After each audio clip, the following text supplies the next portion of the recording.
ब्रह्माय विष्णुरूपाय शिवतेजस्वरूपिणे जीवकारुण्यहिताय प्रेमदेवाय ते नमः। బ్రహ్మచారి మహర్షి సద్గురు శ్రీ శ్రీ శ్రీ శ్రీ ప్రేమానంద స్వామి తపోవనము ఆశ్రమం సంస్థాపకులు, సనాతన ధర్మ సమాజం వ్యవస్థాపకులు, బ్రహ్మచారి మహర్షి సద్గురు శ్రీ శ్రీ శ్రీ ప్రేమానంద స్వాముల వారి గురుపాద పద్మములకు సాష్టాంగ నమస్కారములు. వైశాఖ పురాణము 1వ అధ్యాయము. వైశాఖ మాస విశిష్టత. శ్రీమత్ సకల లోక రక్షకుండును, సమస్త చరాచర జీవరాశికి మూలాధారుడును, సర్వంతర్యామియునగు ఆ సర్వేశ్వరునిచే సృష్టించబడిన ఈ భరతఖండమందు ఆర్యావర్తనమనే పుణ్యలోక ప్రదేశము, అశోక అశ్వత్థ వృక్షములు, అనేక ఇతర వృక్షములు, కేతకి, నాగ, పున్నాగ, మల్లికామ, తల్లికాద్యానేక పుష్పరాజి చేతను, నిత్య నిర్మల సరోవరముల చేతను ప్రకాశించుతున్న ఆ ప్రదేశమందు నైమిషారణ్యమనే గొప్ప పుణ్యస్థలము కలదు. అది రమణీయ అరణ్యములతోడను అందు కల్హార, కేదార, కరివీర, జాజి, చంపక, పాటలి, కేతకి, నాగ, పున్నాగ, మల్లికామ, తల్లిక, కుందన, కురువంశ, కపిత్త, మందార మున్నగు పుష్పరాజ వృక్షముల చేతను పాల, రసాల, తాళ, హింతాల, తమాల, తత్కోల, చూత, పూత, వకుల, అశోకాది నానావృక్ష సమూహముల చేతను హంస, కారండవ, చక్రవాక, జలకుక్కుట, సుఖ, కోకిలాద్యానేక పక్షి సమూహముల కోలాహములతోనూ, నిర్మల ప్రవాహ రమాదేమగు సరోవరములతోనూ, ప్రాణాయామ, ప్రత్యాహార, ధ్యాన, ధారణ, అపాంగయోగ, నిష్ఠాగరిష్ట, హరిహర పూజ, మరంద పానానంద కుందిల హృదయారవింద మౌనివార్య దివ్యత్వముతో వెలుగొందుచున్నట్టి నైమిషారణ్యము జగత్ప్రసిద్ధయై అలరారసాగింది. అద్భుతమైన ప్రకృతి సౌందర్యమును సంతరించుకున్న ఆ నైమిషారణ్యమునందు వ్యాసమహాముని శిష్యుడును పౌరాణిక కథలను చెప్పుటలో అద్వితీయమైన అసమాన ప్రజ్ఞాశాలియగు సూత మహర్షి శౌనకాది మునిశ్రేష్ఠులతో సహా అక్కడొక ఆశ్రమమును నిర్మించుకొని తపస్సు చేసుకొనుచు తన శిష్యుల పౌరాణిక సందేహాలను తీర్చుతూ జీవనం సాగిస్తున్నాడు. అతడు అనేక పుణ్యచరిత్రలు, మోక్ష సాధన, వ్రత విధాన నియమాలు, వివిధ పురాణేతి ఇతిహాసాలను తెలియపరచుచు ఆ నైమిషారణ్యమందలి తపోధనులను మునిశ్రేష్ఠులను ఆనందింప చేస్తుండేవాడు. ఆ సూత మహాముని సర్వజ్ఞాన సంపన్నుడు. అతనికి తెలియని పౌరాణిక విషయమంటూ ఉండేది కాదు. తరచుగా ఆ నైమిషారణ్యమునకు తపోధనులను మునిశ్రేష్ఠులు వచ్చి వారి యొక్క సందేహాలను సూత మహర్షిని అడిగి నివృత్తి చేసుకునేవారు. ఒకనాడు ఆ సూత మహామహర్షిని శౌనకాది మహామునులందరూ చుట్టుముట్టి ఆయననిట్లు ప్రార్థించారు. ఓ పౌరాణిక బ్రహ్మ, మేమింతకు ముందు మీ ద్వారా అనేక పురాణేతిహాసములను విని సంతసించితిమి. మిమ్ములను ఆశ్రమ గురువుగా పొందటం వలన మా జన్మ ధన్యమయ్యింది. కానీ స్వామి, మేమిప్పుడు మీ ద్వారా వైశాఖ మాస మాహాత్మ్యమును గురించి వినగోరుతున్నాము. కావున మీరు మాయందు దయతలచి ఆ వైశాఖ మాస మహాత్మ్యమును గురించి విపులముగా వివరించమని వేడుకొనుచున్నాము. మా కోరికను మన్నించి మమ్ములను ధన్యులను చేయండి అని ప్రార్థించారు. అంతటా సూత మహర్షి శౌనకాది మునుల ప్రార్థనను మన్నించి వైశాఖ మాస మహాత్మ్యమును గురించి దాని యొక్క విధి విధానాల గురించి ఇట్లు వివరించసాగాడు.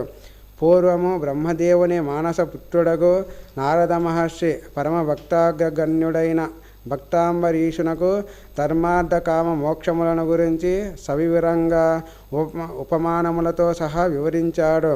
నారదుని బోధనలకు అంబరీషుడు అమితానంద భరితుడై, ఓ నారద మహర్షి, మీరనేక పౌరాణిక ధర్మ సూక్ష్మములను విధి విధానములను గురించి నాకు బోధించి ఉన్నారు. మీ నుండి మరిన్ని పౌరాణిక కథలను వినాలని కుతూహలముతో ఉన్నాను. కావున నేడు సంవత్సరములలోని 12 మాసములలో విశిష్టత గల వైశాఖ మాస మాహాత్మ్యమును వివరించి పుణ్యం కట్టుకోండి. ఈ వైశాఖ మాసము వైకుంఠవాసుడైన విష్ణుమూర్తికి ఎట్టు ప్రియమైనది.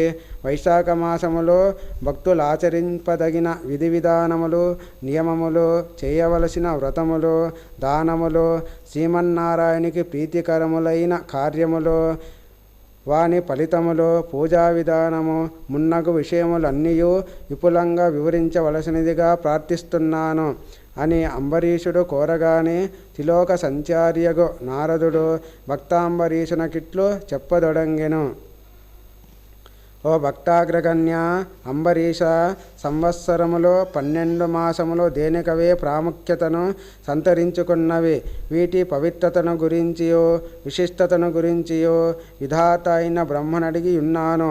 పూర్వము లక్ష్మీదేవికి సాక్షాత్తు భగవంతుడైన శ్రీ మహావిష్ణువే వీటి ప్రాశస్త్యతను గురించి చెప్పియున్నాడు. దానిని లక్ష్మీదేవి ద్వారా బ్రహ్మ తెలుసుకున్నవాడై నాకు వివరించి ఉన్నందున దానిని గురించి సవిస్తరంగా తెలిపెదను. సావధానముతో చిత్తగింపము. సర్వ పాపహరణము, సకల పుణ్యప్రదమునగు ఉత్కృష్టమైన వైశాఖమాస మాహాత్మ్యమును వివరించుచున్నాను, ఆలకింపము. సంవత్సరములోని 12 మాసములో వైశాఖ మాసం, మాఘమాసము, కార్తీక మాసములు 3 అత్యంత పుణ్యప్రదమైనవి. ఈ మాసములు మిక్కిలి మహిమాన్వితములైనవి, సత్ఫలితములనిచ్చునవిగా సర్వజ్ఞులు నిర్ధారించారు. ఇందు వైశాఖ మాసమునందు చేయు దాన ధర్మములు మిక్కిలి పుణ్యప్రదములై సమస్త పాపములను నశింపచేస్తాయి. ఈ వైశాఖ మాసమందు చేయు దాన ధర్మముల వలన భక్తులు గొప్ప పుణ్య ఫలితము నొంది సద్గతులను బడయుదురు, సకలైశ్వర్య ప్రాప్తి నొందుదురు. విశాఖ నక్షత్రములో పౌర్ణమి వచ్చుటచే వైశాఖ మాసం అంటారని తెలుసు. వైశాఖ మాసము సర్వశ్రేయస్కరమైనది, ధర్మకార్యములకును అనువైన కాలమిది. సర్వ పాపక్షయకరమైన ఈ వైశాఖ మాసము మహోన్నతమైన తపోమహిమను కలిగి ఉన్నది. విద్యలలోకెల్లా ఉన్నతమైనది వేదసార విద్య. యంత్రాలన్నింటిలో ఓంకార యంత్రము ఎంత ప్రాశస్త్యమైనదో అట్లే మాసములలో వైశాఖ మాసమునకున్నంత విశిష్టత అట్టిది.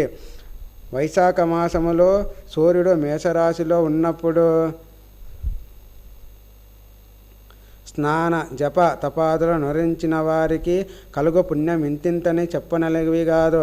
గోవులలో కామధేనువు, సర్పములలో ఆదిశేషుడు, జాతులలో బ్రాహ్మణ జాతి, నదులలో గంగా నది, ప్రకాశములో సూర్యకాంతి, ఆయుధాలలో వజ్రాయుధము, లోహాలలో బంగారము, పక్షిజాతుల యందు గరుడు, మనులలో కౌస్తుభము మిక్కిలి ప్రసిద్ధి పొందినది. అట్లే పుణ్యఫలమునిచ్చే మాసములలో వైశాఖ మాసము అత్యంత పుణ్యదాయకమైన మాసము. ఈ మాసములో చేయు ధర్మకార్యములకు తిరుగులేని పుణ్యఫలము దక్కును. వైశాఖ మాసమందు భక్తులు ఆచరించు విధి విధానము.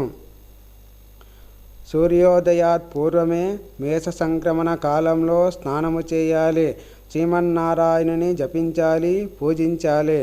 వృద్ధులు అంగవైకల్యము కలవారు వైశాఖ మాస మాహాత్మ్యమును తలంచుకొనుచు మనోస్నానము చేయవలెను. అనగా మనస్సునందు ఆ శ్రీమన్నారాయణుని అత్యంత భక్తి శ్రద్ధలతో జపించిన చాలును.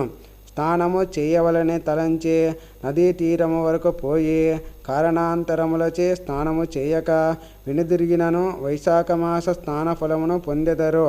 అయితే కారణము సముచితమైనది అయి ఉండాలి.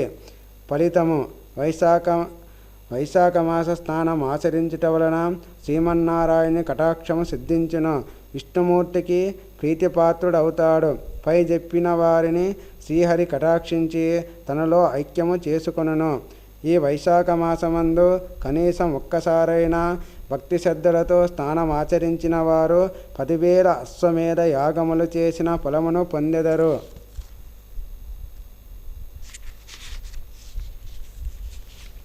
ఈ వైశాఖ మాస స్నానం ఆచరించిన వారు సమస్త పాప కర్మల నుండి విముక్తులయ్యెదరు, వైకుంఠ ప్రాప్తి సిద్ధించును.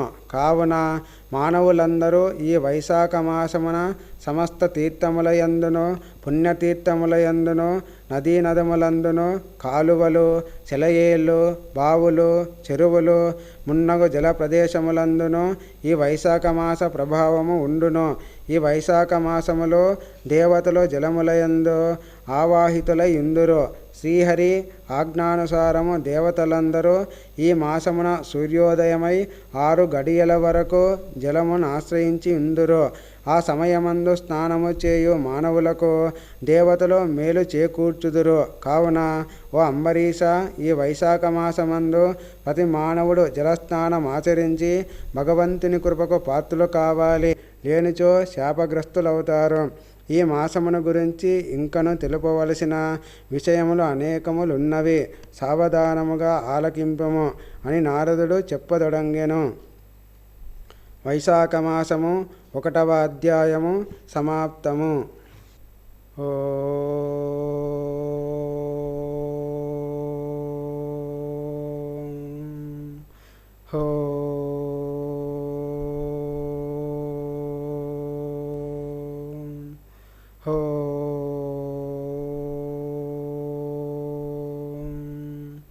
ఓం సహనా భవతో సహనో భునక్తో సహ వీర్యం కరవావహే తేజస్వినావధీతమస్తు మా విద్విషావహే.